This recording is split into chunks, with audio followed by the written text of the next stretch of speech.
Welcome to episode 3 of Le Pod. I'm Iwan Thomas, as ever. I'm joined by Rickie Lambert, Matt Le Tissier, and today we're talking all things teammates. And you'll note there's an extra person on the sofa, teammate of yours, James Beattie. All right, Beats, we're going to start with a couple of apologies. We always have to do this, don't we?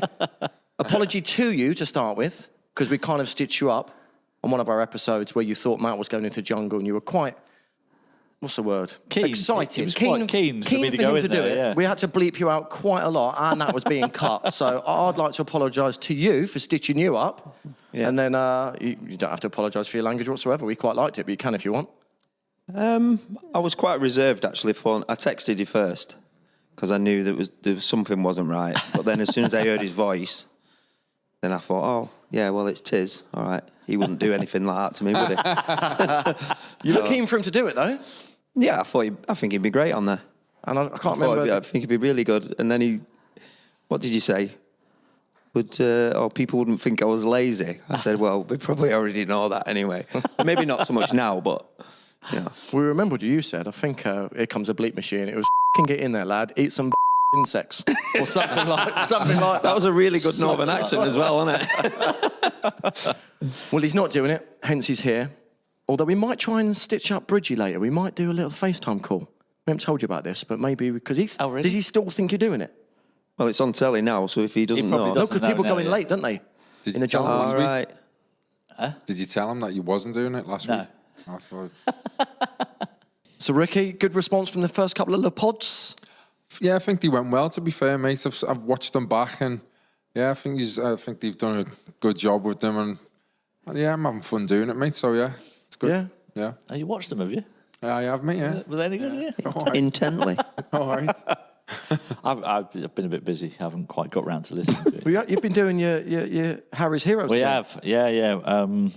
We're doing the second series of Harry's Heroes, which will be culminating next week, and probably won't go out until kind of just before the Euros, I think, is the plan for Harry's Heroes 2. Been going all right, though? You haven't played the final game yet, have you? We haven't, training? No, we haven't. No, obviously I can't give you too many secrets, but yeah, training. Haven't quite lost as much weight as last time yet, but there's still time.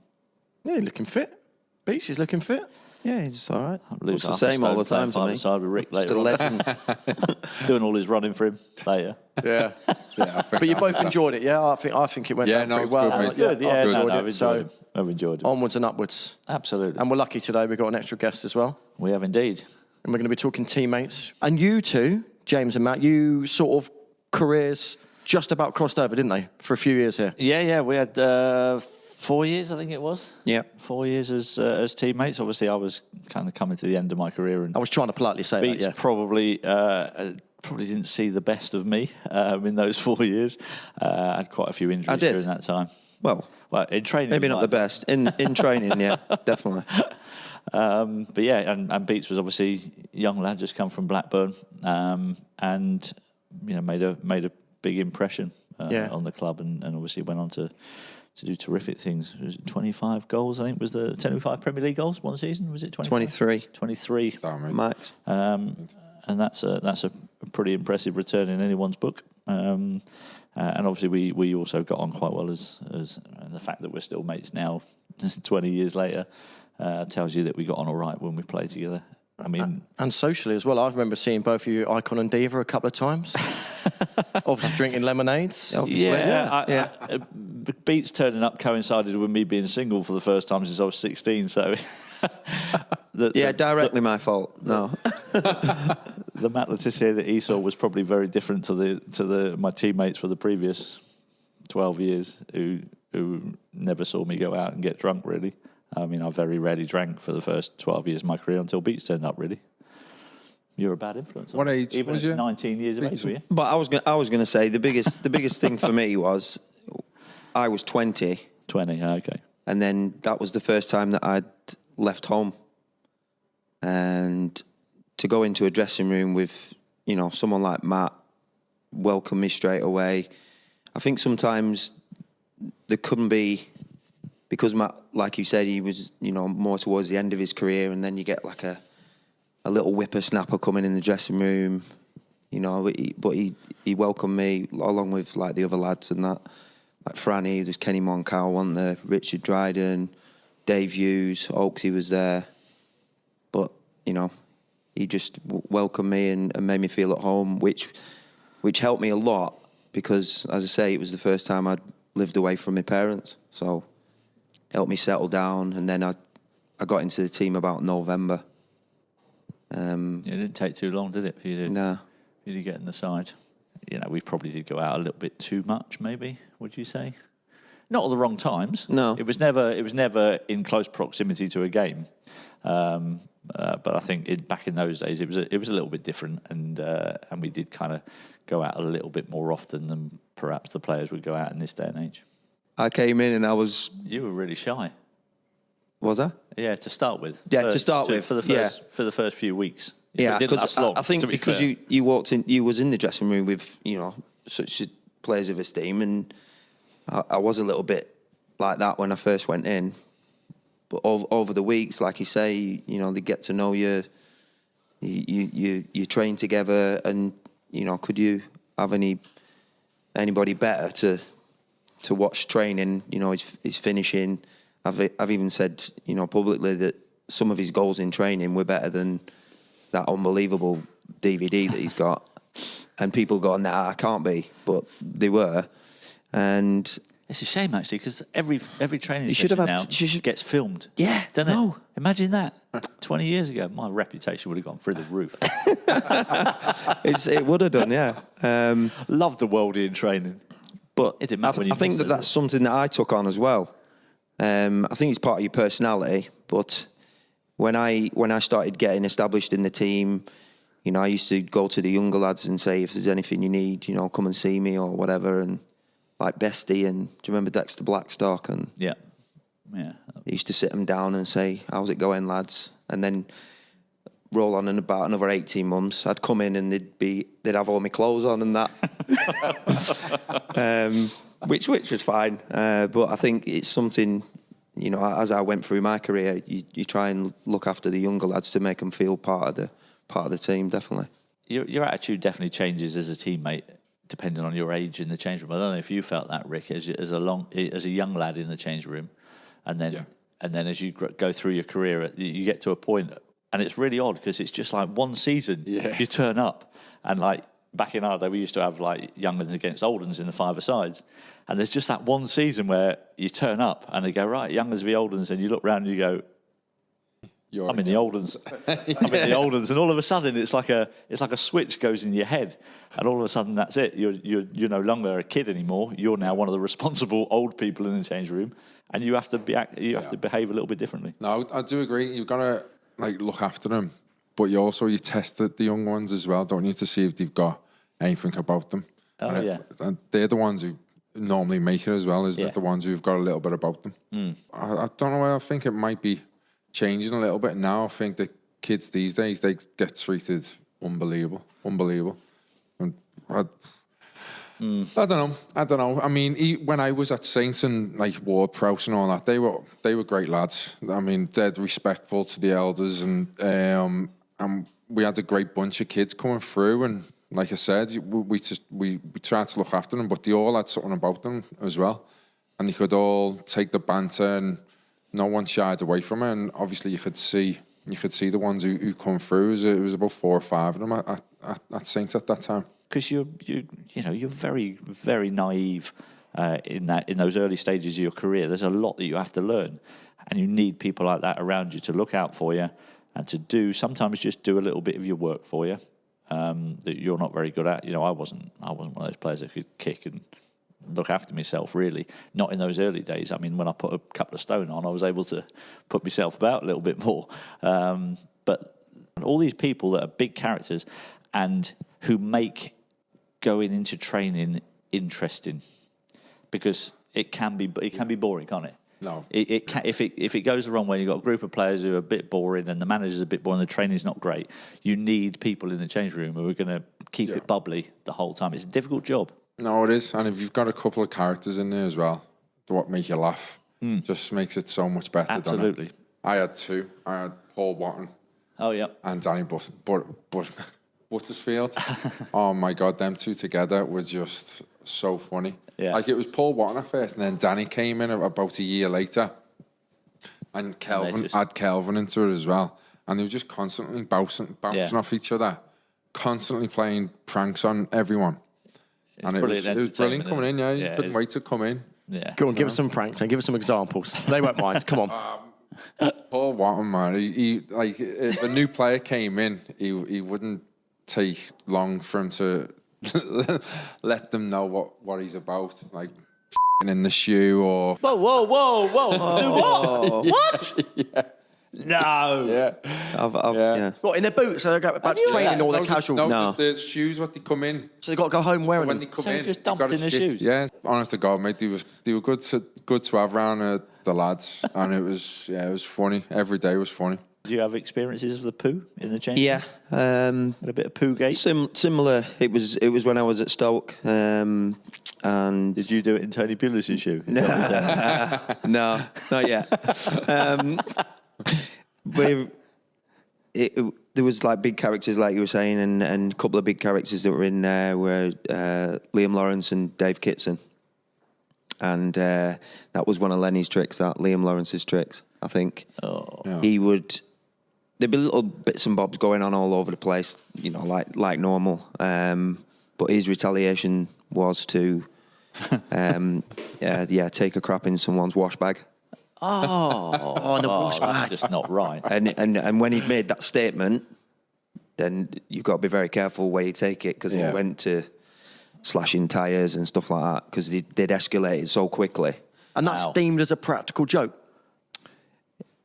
Well, in some people's eyes, yeah. But I think it was just, right, well, if you're going to do that, I'm going to go in here.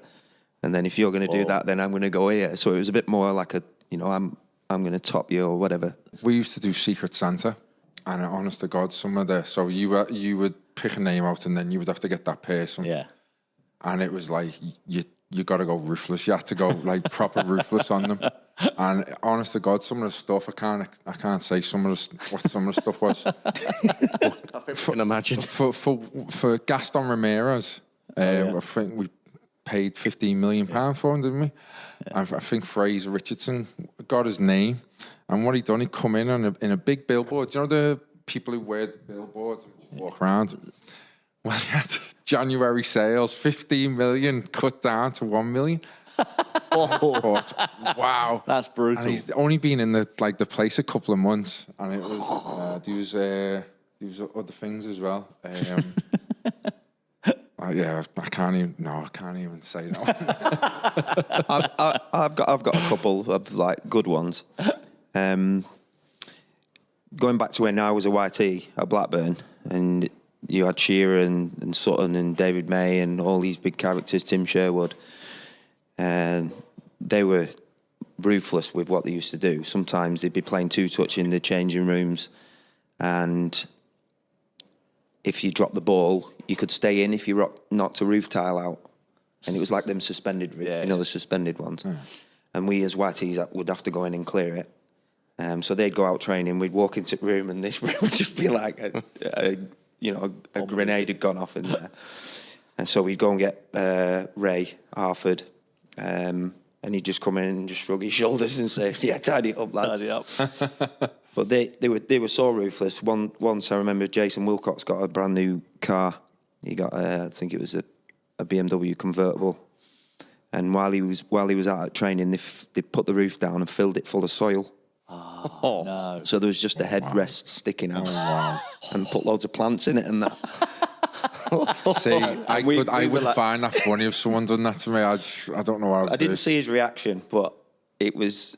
I thought that was a pretty good one. And then because they were just a little bit crazy, like you're saying, when you do get a little bit bored, because they were together and it was like but lads. It was they thought, oh, what can we concoct? And David Beattie was probably one of the ringleaders of that as well. And another one was the Secret Santa one. And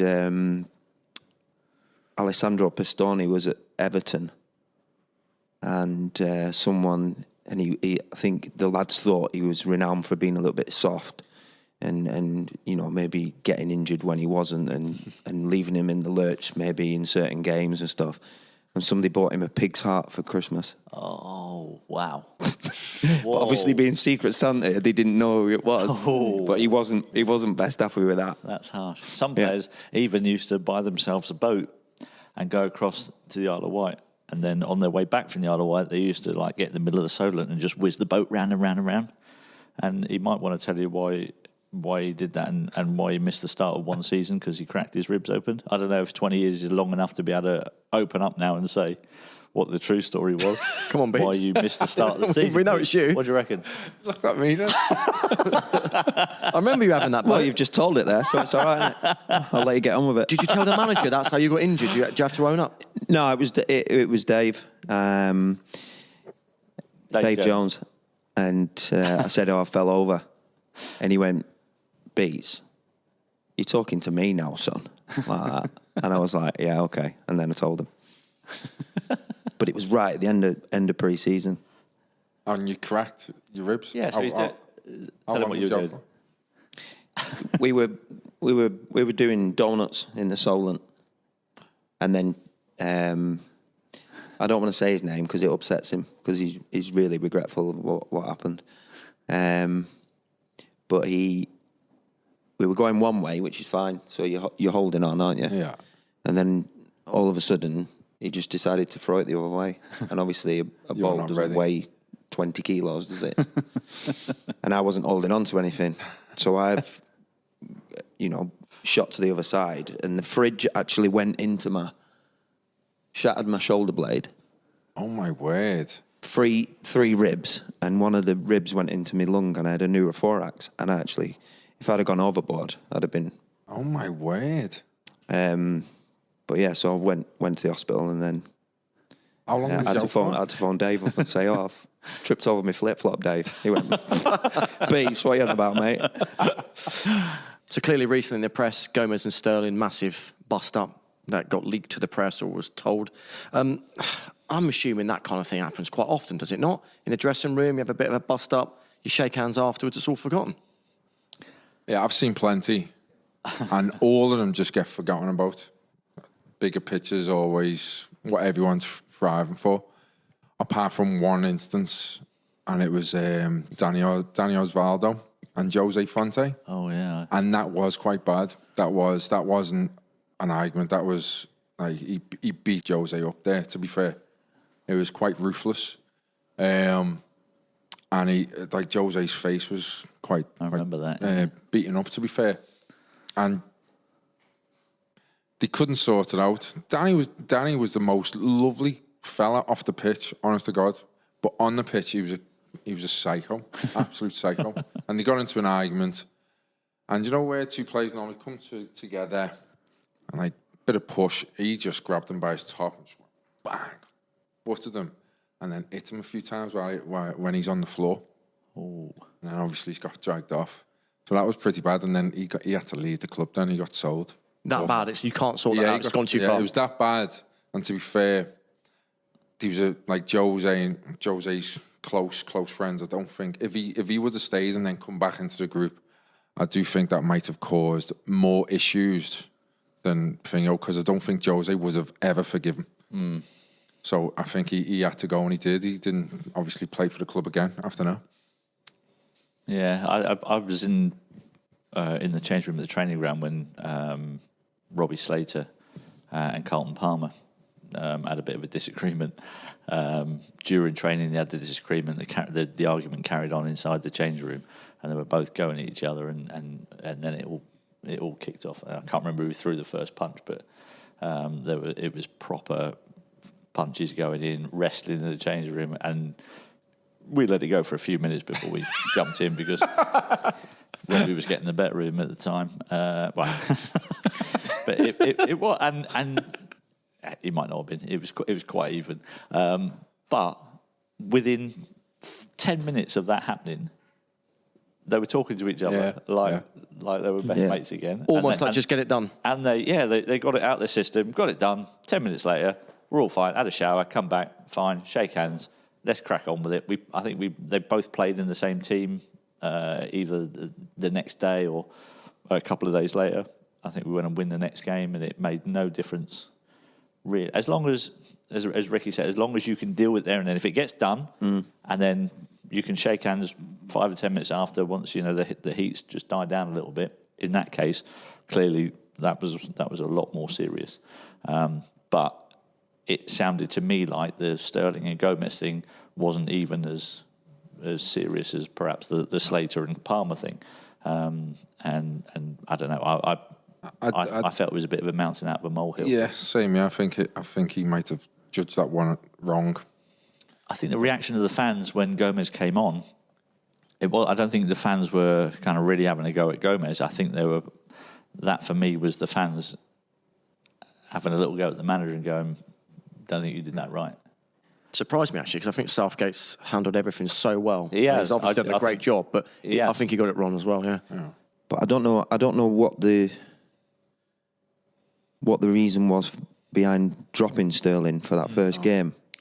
I can't, because we've all said there, it happens. Yeah, of course it happens. You're never gonna stop it happening. And actually, when you're part of a staff, it shows you that the players actually care if it happens on the training ground. So you don't encourage it, but if it happens, then you think, oh yeah, someone actually cares or whatever. But in this instance, I don't understand what the reason was. Do you think he's trying to dropping him? He's trying to stop the rivalry between Liverpool and City straight away, between the players, the way it used to be with Liverpool, Man U, Chelsea players a few years ago. But he doesn't want that in the squad. But I think the thing is, we all said it. It happens and then it's done.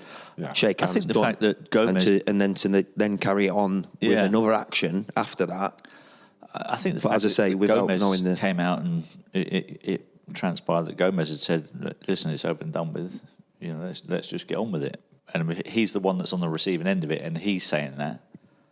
Yeah. Why then do you then go? Actually, I don't really care what you want. Even though you're the victim in all this, I'm just going to dismiss what you want. I'm going to do what I want.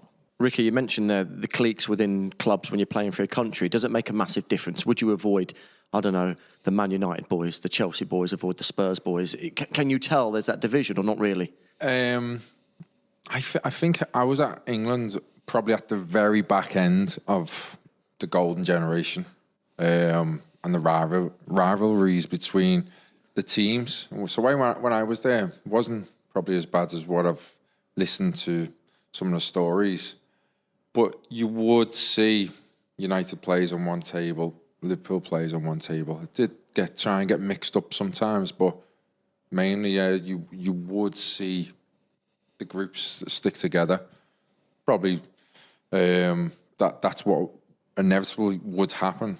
It's probably up to the manager to try and change that up. It was really clear when I was in there, and like you said at the beginning, would you stay away from them? I think it was more of a case of them staying away from you, being like a sort of outsider, because they were established players.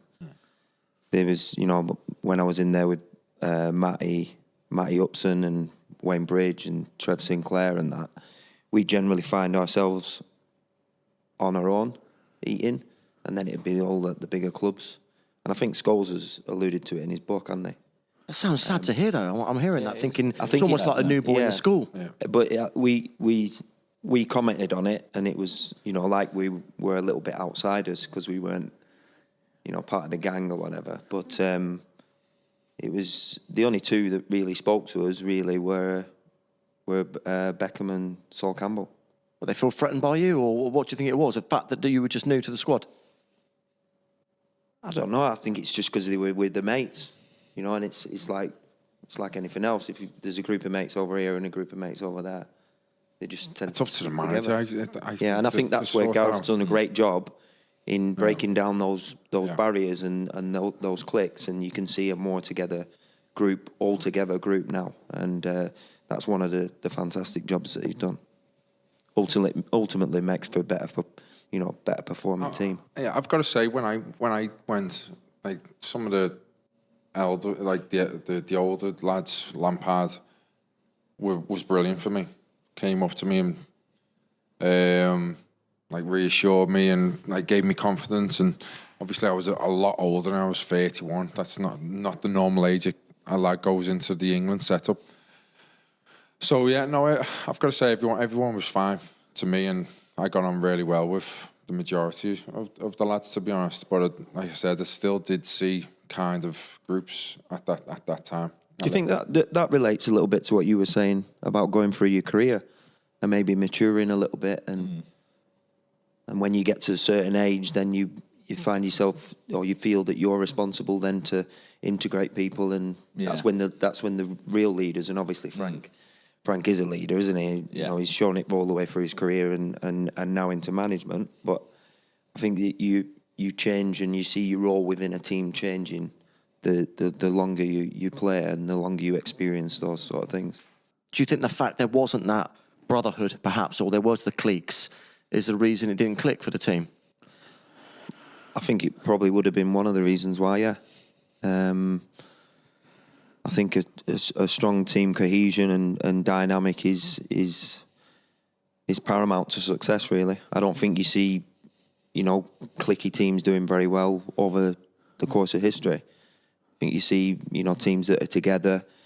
You mentioned the word brotherhood. If you need to be able to rely on every single one of your teammates and squad team members, when you're on the pitch. And I don't see that in, other teams like the Germans. Spanish. Or Spanish competition football. They're do you think that's because we've got the most fierce league in the world, that it is so competitive? So the club rivalries are overspilling into the international scene. Where you get other countries, Germany, France, they all playing probably, or the Spanish players. The Spanish players, the Madrid and the Barcelona players, eventually seem to iron out their differences, and they turned out to be able to be successful. And the rivalry between those two clubs is probably. And do you think that is because they got older and more experienced and more? Quite possibly, and also you would look at the manager and how he's done things to deal with that situation. I think that's something that can be learned from. Yeah, definitely. I think a lot of the Lampard and Ferdinand have come out and said, the Spanish team, they played round the plays, didn't they? Where we couldn't get our best players in the team sometimes, could we? Because we were adamant to play 4-4-2. I think they've come out now and said that's probably one of the reasons why they didn't do as well in the competitions as well. Yeah, it's never just one reason. There's always more than one thing that you can put your finger on that leads to why you're not successful when you've got a team. When you look back at, on paper, the players that we had back then, it is ridiculous how good that team should have been. Yeah. Right, time to dish a bit of dirt then. Let's just have some one name answers. So I say the best trainer for a teammate. Who's the best person you trained with? Best trainer? Ooh. I would have to say, I've come across Kelvin Davis is up there, professionalism, getting himself ready, making sure he's at peak every training session. Stevie Gerrard, his standard is up here, and if no one's near it, then he'll let you know. These loads, Jordan Henderson, James Milner, these are the ones who look after themselves, the best I've come across. And every training session, they're unbelievable. They help push the levels up. I think for me, in terms of approaching a training session in the same way that you approach a football match and train with the same intensity that you train at, Franny Benali would be for me, because I never once saw in a training session Franny kind of cruise through it like some of us used to sometimes. If we might have had a late night before. He was always at 100% effort levels in every training session. So from a professional point of view, I didn't see anyone who trained better than Franny Benali. Two great one-word answers there, lads. Thank you very much. Splendid. Probably the best trainer would be Phil Neville. See, to the point, sharp. Right, worst trainer, laziest. I've got a good one for this. Yeah, be careful. No, I said I wasn't going to talk about him, but I'm going to have to mention him. Yeah, Mario Balotelli. Yeah, without a doubt. I mean, I went in to the gaffer and said, make sure I'm not on his team. So from that moment on, I was on the opposite team. He was a nightmare in training. Just so lazy. Just. Just He didn't look like he cared. No, he didn't. No. So yeah, I would have to say him. Worst trainer. It can be. It could be someone. It could be someone who's mega talented, but they knew it, so they didn't have to put the graft in. Actually, do you know what? One of the worst, and he won't mind me saying this because he was a worse trainer than me. Especially in pre-season training. Okay. Was Glenn Cockrell. Now, the way Glenn played was unbelievable. On a Saturday, he had an engine like you wouldn't believe, and he worked harder on a Saturday than anyone else. Pre-season training, he was a disgrace. He was back. He was with me. I mean, I was at running. He could run, but in pre-season, he was running with me, and it wasn't just to keep me company. He just didn't like it. But he knew on a Saturday he had the energy levels to be able to go and do that on a Saturday. Whereas, yeah.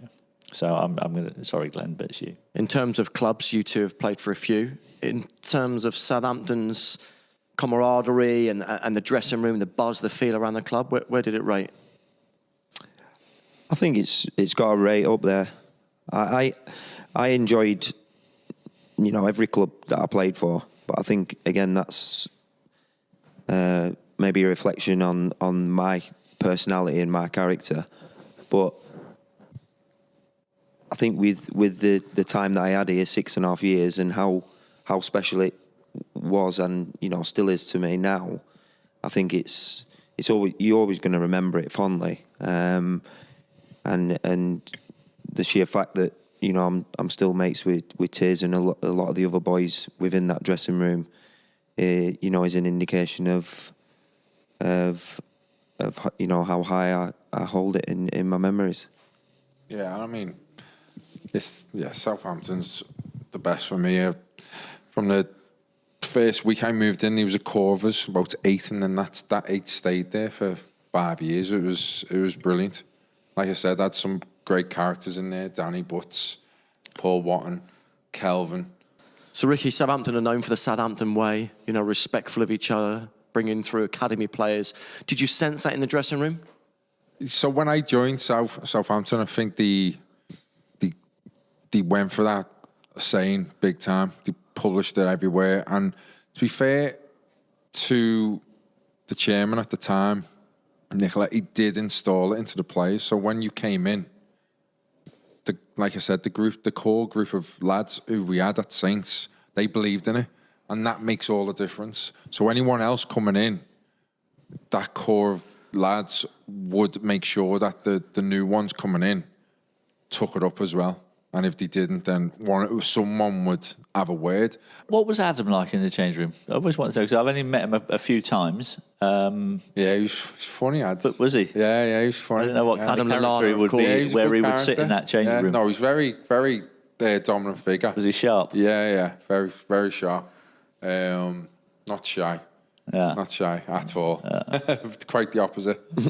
It's funny because you kind of get an impression of somebody from obviously what you see on the pitch and how they speak in an interview. And that's the only impression you get. Yeah. And I didn't really know him that well to know what he would have been like in the change room. So that surprises me. Yeah. I've always said down the years, in the 90s when we were considered one of the smallest clubs in the Premier League, we probably had one of the smallest playing budgets, smallest crowds, and we were kind of tipped for relegation most seasons. The thing that kept us up was that unity in the change room, that team spirit, that bond that you had between everybody that you trusted, and even in some of the most dire situations, you never actually believed that you'd get relegated. And I think that for me was one of the biggest things. That's why I loved being in that change room. I loved that sense of being part of a team, and people always kind of looked at me and thought of me as a bit of an individual and not a team player. They couldn't have been further from the truth. Yeah. It could not have been further from the truth. I loved being part of a team, and it didn't bother me one bit if I was the one scoring goals. I love scoring goals, but if somebody else scored the winning goal and we won the game, I would be more pleased than I probably would have done if I'd have scored a tap-in. I mean, if it was a 30-yarder, it might have been a bit different. But Which it usually was. But the people, they couldn't have been further from the truth thinking that I wasn't a team player. Right, this might be new for you, Beats, but we play a little game called Arrogance. So it's kind of like Call My Bluff. So I'm going to give you all a question, and you've got to see who can name the most. So, for example, if Le Tissier says, I can name 12, you can call him out. If you can name 13, you'll win the points. Last week, you called him out, and he was pretty good, wasn't he? Yeah, this is where we play the game and Matt wins. No, not necessarily. Not Not what necessarily. happens. You got this. Well, I'm here now. Yeah, you're in. Right. So today's question is... It depends what the topic is. Well, here we go. The topic is teams that have played in the Premier League but aren't currently. Oh, okay. And I can tell you, there's over 20. There's about 28, I think. So have a little think how many you can name and then give me a number. Okay, who do you want an answer off of first? Well, yeah, we'll start with you then. You can put them under pressure. How many do you think you can name of the 28? Okay, I'm going to go quite conservative and go with, because you've only got a minute, I'm going to go with 15. You can't even say 28 teams. I know, yeah. If you knew them all, if you're reading them off a paper in a minute, You could. Can you? Yeah. So you're going 15, yeah? I'm going 15. You reckon you can beat that in a minute? Nah. I'm stuck. I'm stuck on about 12 here. Yeah, I was going to say 12. So, Matt, yeah, it's up to you then, mate. Or can we switch it up and make Rickie go for the 12? 12. Or do you reckon just to switch He's it on up? the Yeah, stop. He's go on for the it. stopwatch We know as Matt, well. Rickie Look go at for him. You're the 12. quiz master every week, aren't you? Yeah, I'll go 11. I'll go for 11. Right, you're going to go for 12 then, yeah? Are you ready, yeah? In a minute. Not really, go on. Go on, give it a go. You've got a minute, let's go. Blackburn, Leeds, Swindon, Oldham. Oh my word, blank. It's all right, you got loads of time. Swansea, Cardiff, Yep. Northeast. Middlesbrough, Sunderland. Where am I on here? I'm not counting, but you're doing well. If you're in London, Just go for the letters like S's. What other S's, for example, might help you down East Sunderland? Anglia, A couple of other S's in there. Norfolk. Beats has played for one of them. Norfolk. Beattie didn't like the manager he played for at that club. Bottom of the league. My word. Just off the A50, always windy. Stoke. Yes. Yeah. Have I Norfolk. said Leeds? I've said Leeds, Yes. haven't I? Norfolk. There's another S. There's another S as well. Norfolk. East Anglia. Another Welsh team. Did he? A few London ones. I've said said Swansea. Oh, okay, you said that. Sorry. Yeah. You said Swindon, yeah. Couple in the Midlands. West Brom. As ever on the pod, we'll finish with a couple of questions. We put a tweet out earlier, and you've got a couple of good ones there, Matt. I have indeed. Josh Richards has sent one in, and it says, would you, that's me, Rickie or Beats, ever consider returning to the club in a coaching capacity if you were asked by Ralph or the club? Ooh. Boys, fancy it? Bit of coaching back here, Beats? Why not? Yes. Be interested in that, wouldn't you? Yeah. Well, you've got into it, haven't you? It's something you do now. It's your future career. Yeah. It's the opportunity to manage Accrington came when I was 34. I wasn't really looking at retiring at that point, but I thought the opportunity was something I was considering doing, and the opportunity arose, and I took it. And the initial transition was, I think I did all pre-season, and then we played Newport on the first day of the season. And for 20 years, you're the one going out to warm up. You know, you're actually still having the banter when you're warming up. Then you come back in, you get your final. I gave my final speech to the players, and then they went out, and there was no one in the dressing room. And that's when it hit me. I'd finished playing, so I took a couple of minutes to compose myself, and actually went out. And I was late going out because I was. Did you shed a tear? I would. Yeah, I think so. Yeah.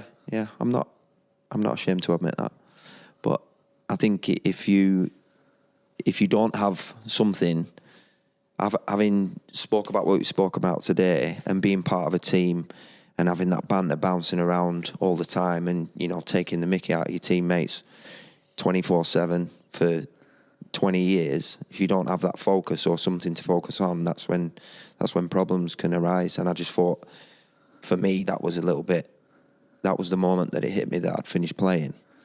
But ever since then, I've loved it. I mean, I had 18 months at Accrington, and then I've gone into coaching because I wanted to get better on the grass. And of course, you never stop learning. But I think I'm, massively more proficient at that now, and more confident. And I just think it's one of them things that I really enjoy doing it. When I'm there and I'm doing it, I've had good results in certain players that I've coached and stuff like that, which is great. Has it been frustrating for you to see the start that Shea has made here this season, because you know what he's capable of? It's not. Yeah, I suppose it is frustrating, but my frustration is not for me. It's for him. Yeah. Do you know what I mean? But I still speak to Shea quite a lot, and I know he's frustrated, but his mentality in the final 12 in that last season, going from where it was to where it finished or it is now, is unbelievable change, and that's probably what got him, that pick up in form, got him the goals last year, and I think he just needs. He's desperate for that opportunity. Yeah, and I've told him to just relax, do what he does. He scores loads of goals, train well, impress the manager, make it so he can't leave you out of the team, and react in the right way to whatever happens.